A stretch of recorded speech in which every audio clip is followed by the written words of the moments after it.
वक्फ संशोधन कानून के खिलाफ देश में छिड़े सियासी बवाल के बीच आज सुप्रीम कोर्ट में पहले दिन की सुनवाई हुई। सुप्रीम कोर्ट ने इस पर अंतरिम आदेश जारी करते हुए कहा कि जो संपत्तियां वक्फ घोषित है या रजिस्टर्ड है उसे उसी स्थिति में रहने दिया जाए। साथ ही कोर्ट ने केंद्र सरकार को जवाब देने के लिए 7 दिन का समय दिया है।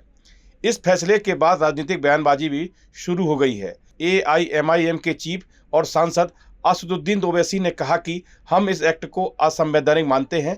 कोर्ट ने कहा है कि सेंट्रल वक्फ काउंसिल और स्टेट वक्फ काउंसिल का गठन नहीं किया जाएगा और वक्फ बाय यूजर को हटाया नहीं जा सकता।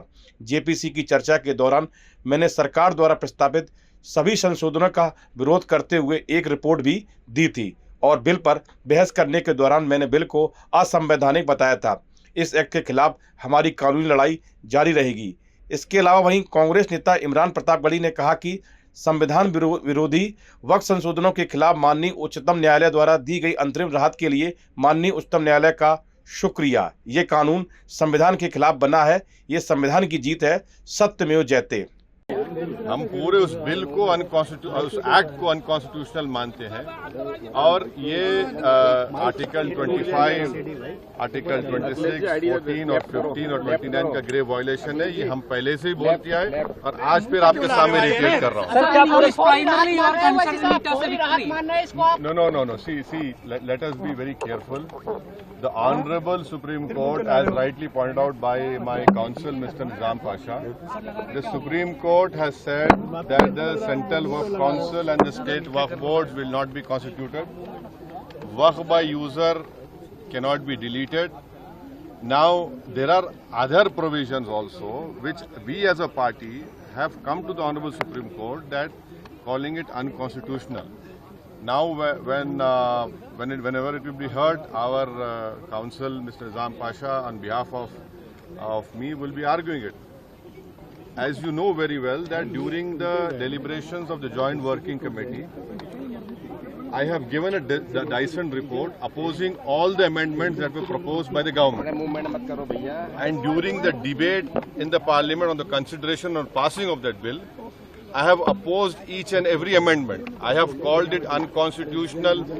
I still call this law as unconstitutional, as violating the fundamental rights of Article 14, 15, 25, 26 and 29. So our legal battle will continue to ensure that this act, against this act will continue. देखिए सवाल देखिए, आपको पूरे उस कानून को समझने की जरूरत है। अब 5 साल का मुसलमान प्रैक्टिसिंग रहेगा, 5 साल प्रैक्टिसिंग मुसलमान का तो रहेगा। अब उसको कौन डिसाइड करेगा?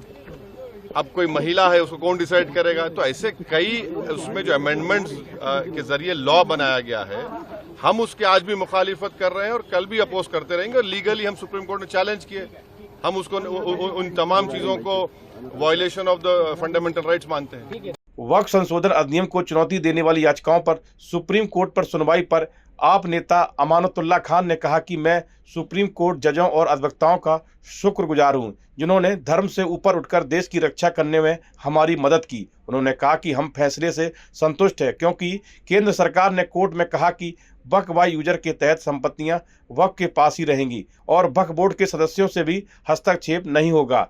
केंद्र सरकार 7 दिन में जवाब देगी। DM कोर्ट से ऊपर कैसे हो सकता है? वह प्रावधान निश्चित रूप से हटाया जाएगा, वक्फ बोर्ड वैसे ही बना रहेगा। वहीं सुप्रीम कोर्ट की सुनवाई पर एडवोकेट वरुण कुमार सिन्हा ने कहा कि वक्फ कानून के संबंध में सुप्रीम कोर्ट ने रोक नहीं लगाई है। भारत के सॉलिसिटर जनरल ने कहा कि नए संशोधन अधिनियम के तहत परिषद या बोर्ड में कोई नियुक्ति नहीं की जाएगी। उन्होंने कहा कि सुप्रीम कोर्ट ने आदेश में लिखा है कि सरकार अगली तारीख तक उन संपत्तियों को डी नोटिफाई नहीं करेगी जो रजिस्टर्ड और गजेटेड हैं। हालांकि सरकार अन्य संपत्तियों पर कार्रवाई करने के लिए स्वतंत्र है। केंद्र ने कोर्ट से कहा कि आप संसद द्वारा पारित कानून पर रोक नहीं लगा सकते और केंद्र रोजाना सुनवाई के लिए तैयार है। इस मुद्दे को 5 मई के लिए सूचीबद्ध किया गया है और उसी दिन सुनवाई शुरू होगी। स्टे नहीं किया है। जो भारत सरकार के सॉलिसिटर जनरल है, उन्होंने अपना स्टेटमेंट दिया है कि अगली तारीख तक न तो काउंसिल में न वक्फ बोर्ड में कोई अपॉइंटमेंट जो संशोधित कानून है उसके अनुसार किया जाएगा। दूसरा बात जो माननीय अदालत ने कहा कि जो वक्फ व यूजर है, जो रजिस्टर्ड हैं और गैजेटेड हैं, उसको गवर्नमेंट डी नोटिफाई नहीं करेगी टिल द नेक्स्ट डेट। तो बड़ी इंपॉर्टेंट बात है कि जो रजिस्टर्ड एंड गैजेटेड हैं वही सिर्फ डी नोटिफाई नहीं होंगे, उसके अलावा संशोधन के हिसाब से सरकार कार्रवाई करने को स्वतंत्र है और जो संशोधित कानून है उस पर किसी भी तरह का अंतरिम आदेश नहीं है और अगली तारीख तक भारत सरकार को अपना जवाब और उनको जो भी डॉक्यूमेंट्स देने हैं वो देने होंगे और उसके बाद उनको रिज्वाइंडर का जो पिटिशनर्स है उनको मौका दिया गया है। साथ ही साथ जो स्टेट गवर्नमेंट्स हैं वो भी अपना रिस्पॉन्स देंगे और ये कहा गया है कि अगली तारीख पर सुनवाई इस पूरे मामले की जारी होगी।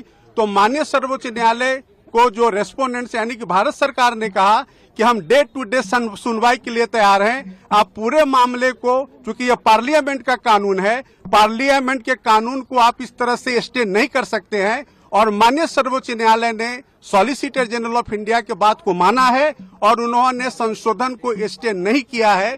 सिर्फ उन्होंने उनके 2 पॉइंट पे सॉलिसिटर जनरल के बात को रिकॉर्ड पे लेकर के और अगली तारीख 5 मई मुकर्रर कर दिया है और 5 मई से इस मामले की सुनवाई शुरू हो जाएगी। सर, यथास्थिति की बात कही गई, यथास्थिति को कैसे लिया जाए? नहीं, यथास्थिति मैंने आपको बताया कि 2 मुद्दों पर कि जो काउंसिल में और बोर्ड में अपॉइंटमेंट का जो मामला है वो अगली तारीख तक जो स्टेटमेंट सॉलिसिटर जनरल ने दिया है कि कोई अपॉइंटमेंट नहीं होगा और दूसरा जो है वक्फ व यूजर, तो माननीय सर्वोच्च न्यायालय ने अपने आदेश में लिखा है कि जो रजिस्टर्ड हैं और गैजेटेड हैं उसको गवर्नमेंट डी नोटिफाई नहीं करेगी अगले आदेश तक। सर, आप कौन से क्लियर है सर, वक्फ बाय यूजर को डी नोटिफाई नहीं करेगी ना? मतलब नहीं, वक्फ बाय नहीं, सिर्फ वही जो रजिस्टर्ड एंड गैजेटेड हैं। सर, ये कोर्ट में हाँ बिल्कुल, ये ऑर्डर शीट में है। जो रजिस्टर्ड नहीं है, जो गैजेटेड नहीं है, उसको सरकार संशोधन कानून के हिसाब से डी नोटिफाई कर सकती है। सर, आपके वहीं पहले दिन की सुनवाई की बात करें तो कपिल सिब्बल ने वक्फ कानून के खिलाफ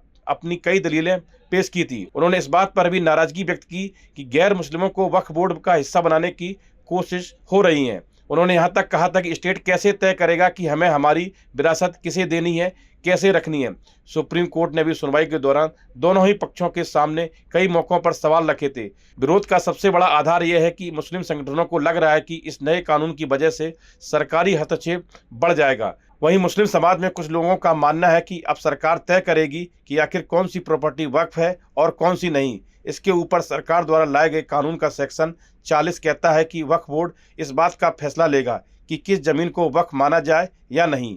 अब यहाँ पर विवाद इस बात को लेकर है कि अब यह फैसला लेने की ताकत किसी वक्फ ट्रिब्यूनल के पास न होकर डिस्ट्रिक्ट कलेक्टर के पास होगी। नए वक्फ कानून के खिलाफ 70 याचिकाएं दाखिल की गई, जिस पर बुधवार को करीब 2 घंटे तक सुनवाई चली। इस दौरान वरिष्ठ वकील कपिल सिब्बल समेत अन्य वकीलों ने इस कानून को असंवैधानिक घोषित करने की मांग की थी। सुप्रीम कोर्ट दलीलों को सुनने के बाद अंतरिम आदेश पारित करने जा रहा था, लेकिन केंद्र सरकार की ओर से सॉलिसिटर जनरल तुषार मेहता ने अंतरिम आदेश पारित करने का विरोध किया और सुप्रीम कोर्ट से केंद्र और राज्य सरकारों की दलील सुनने के बाद ही आदेश पारित करने की अपील की। साथ ही वक्फ कानून के विरोध में पश्चिम बंगाल के मुर्शिदाबाद में हुई हिंसा पर भी सुप्रीम कोर्ट में सुनवाई हुई। इससे पहले वक्फ कानून पर सुनवाई के दौरान सुप्रीम कोर्ट ने वक्फ के विरोध में हो रही हिंसा पर चिंता जाहिर की थी। इस वीडियो में फिलहाल इतना ही। आप बने रहिए न्यूज नेशन के डिजिटल प्लेटफॉर्म के साथ। न्यूज नेशन अब व्हाट्सएप पर खबरों की ताजा अपडेट के लिए न्यूज नेशन के इस QR कोड को स्कैन करें।